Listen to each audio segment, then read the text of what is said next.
어르신들에게서는 일단은 뭐 약이라든지 이런 걸 드시는 분들은 사실 교정 치료가 좀 어려운 경우가 많죠.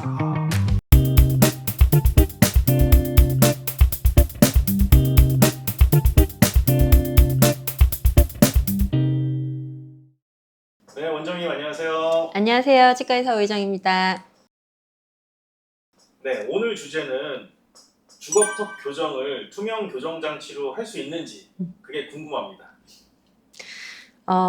보통 이제 투명 교정 장치를 권유해 드릴 때 환자분들이 조금 머뭇거리시는 게 이거는 좀 간단한 거밖에 못 한다던데 이거 효과가 별로 없다던데 하시는 분들이 계세요. 물론 예전에 투명 교정 장치는 좀 한계점이 많았어요. 그때는 이렇게 소프트웨어가 클린체크라는 소프트웨어가 많이 발달한 때도 아니었고 좀 그거를 다루는 치과 의사들에게도 좀 그런 정보들이 부족했고 교육이 좀 잘 안 돼 있었던 예전에는 좀 그랬습니다. 그러나 요즘에는 너무나 기술들이 발달했고 그런 교육들도 잘 돼 있고 소프트웨어도 발달이 잘 돼 있어서 좀 다양한 난해한 케이스들을 인비절라인으로 그리고 세라핀으로 많이 할 수가 있는데요. 투명 교정으로도 주걱턱 교정이 가능해요. 네, 가능한데 물론 이제 주걱턱 교정의 여러 가지 종류 중에 제가 지금 말씀드리는 거는 치아의 이동면에서 말씀드리는 거예요. 어린아이들 성장 교정 이런 것들, 주걱턱에 이제 턱모자 쓰는 거 이런 거는 투명 교정으로 하는 게 아니고 그런 아이들은 아직은 턱모자, 페이스 마스크 이런 거는 어린아이들 성장 교정은 그대로 해야 됩니다. 이건 치아 교정하고 턱 교정하고는 다른 거예요. 그런데 이제 주걱턱 교정이라고 했을 때 우리가 치아 면에서는 거꾸로 물리는 치아를 말하거든요. 아래 치아가 앞으로 더 나가서 물리는 이런 교정의 경우에 요걸 이렇게 뒤로 넘겨주는 성인 치아 교정 면에서의 주걱턱 교정을 말씀드리는 거예요. 그랬을 때 이 치아가 아래 치아가 뒤로 정말 넘어갈 수 있는지 치아들이 잘 이동할 수 있는지 이런 면에서 투명 교정으로도 가능한데 지난번에 한번 말씀드린 것처럼 당연히 부가 장치들이 필요해요. 고무줄 또 스크류 기억나시죠? 네. 그래서 예를 들어서 한번 보여드리면 이분 같은 경우에 지금 여기가 송곳니고 여기가 송곳니예요.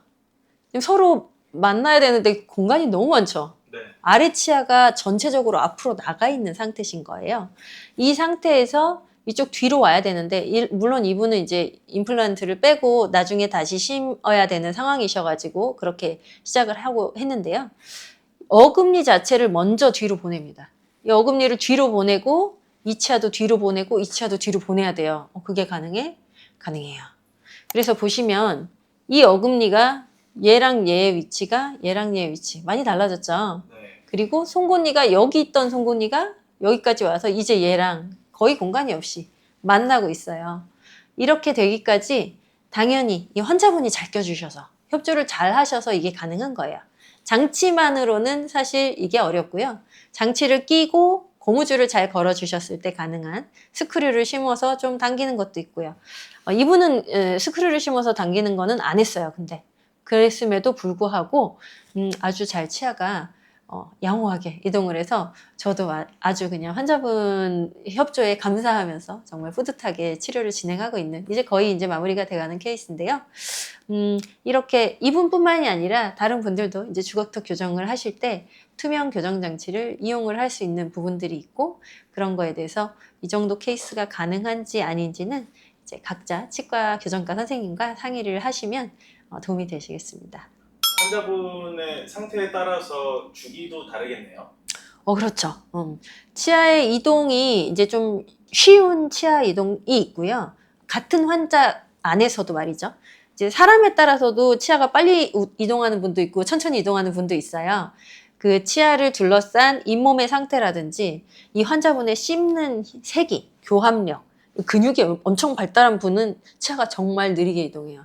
그래서 제가 그런 분들은 보톡스 쓰는 것도 좋다고 말씀을 예전에 드렸는데 씹는 힘이 많이 센 분들은 치아 이동이 느리고 그리고 치아가 이제 그 주변에 조직이 단단한 분들 특히 이제 나이가 드신 연세 있으신 남성분들이 더 특히 그렇겠죠.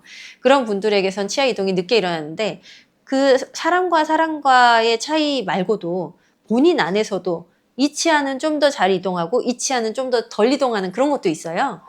네. 그리고 치아의 이동의 형태. 뭐, 이렇게 돌 거냐, 이렇게 돌 거냐, 이렇게 돌 거냐, 이런 방향 있잖아요. 그 방향 면에서도 좀 더 쉬운 이동이 있고 천천히 일어나는 이동이 있거든요. 이런 것들에 있어서 이제 치아의 이동이 이제 속도, 그 것들을 보면서 아니면 이번 치아 이동은 좀 어려우니까 장치를 조금 더 길게 끼세요. 이번 치아 이동은 좀 쉬우니까 장치를 뭐 일주일에 한 번씩, 5일에 한 번씩 바꿔 끼세요. 이렇게 할 수 있겠죠. 그래서 통상적으로 문제가 없으면 장치 교체 시기는 일주일 정도를 기준으로 해서요. 처음에는 조금 모르겠다 하면 열흘씩 껴보시라고 하고, 잘 안 이동한다. 그리고 이 치아 이동은 좀 어렵다. 그러면 2주까지도 끼시라고 합니다. 단 하루에 20시간씩은 껴주셔야 되고요.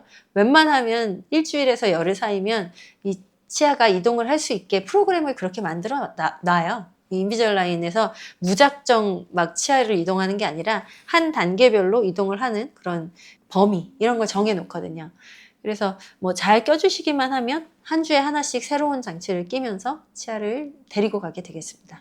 우리가 왜 이동을 한다고 했을 때 판판한 치아를 이렇게 돌리는 거랑 동그란 치아를 이렇게 돌리는 거랑 어떤 게 쉬울 것 같으세요? 판판한 치아. 그렇죠. 정답입니다. 판판한 치아를 이렇게 돌리는 게 당연히 쉽겠죠. 장치가 딱 맞고 이렇게 돌리면 되잖아요. 근데 동그란 치아를 장치가 동그랗게 붙잡고 있는데 이동시키긴 아무래도 어렵겠죠. 그래서 그런 이제 치아의 이동면 그리고 환자가 잘 껴줬는지 이런 거에 따라서 장치 교체 시기나 치료 기간 자체도 달라진다고 보시면 돼요. 원장님 그러면 좀 연세가 많으신 분도 음. 교정장치로도 교정이 가능할까요? 투명 교정 장치요? 네. 그럼요. 네. 가능하시죠. 가능하고 연세가 많은 거가 중요하다기보다는요. 그분의 잇몸의 상태가 제일 중요해요. 예전에 교정의 원리편에서 말씀드렸듯이 치아가 이동을 할 때는 이 치아가 이제 치아 뼈 안에 약간 연조직, 치주인대라고 하는 세포로 붙잡혀 있는 구조거든요. 뼈하고 치아가 딱 붙어 있는 게 아니에요. 그래서 이 치주인대 세포가 염증 반응을 일으켜서 뼈를 녹이고 만들면서 한쪽으로 이동하는 게 교정이거든요. 그래서 가장 중요한 게 이 치주인대 세포들이 건강한 뼈 안에서 잘 녹이고 만들고 하면서 이동을 할 수 있는가? 이게 가장 중요해요. 그래서 치아 교정을 할 때 가장 중요한 요소 중에 어르신들에게서는 일단은 뭐 골다공증 약이라든지 당뇨 약이라든지 이런 걸 드시는 분들은 사실 교정 치료가 좀 어려운 경우가 많죠.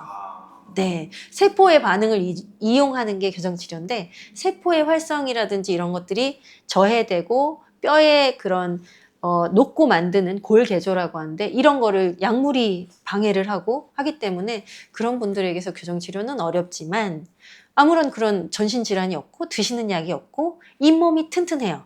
그러면 교정 치료를 하실 수 있으세요. 투명 교정 당연히 가능하시고요. 네. 원장님 오늘 말씀도 감사합니다. 감사합니다.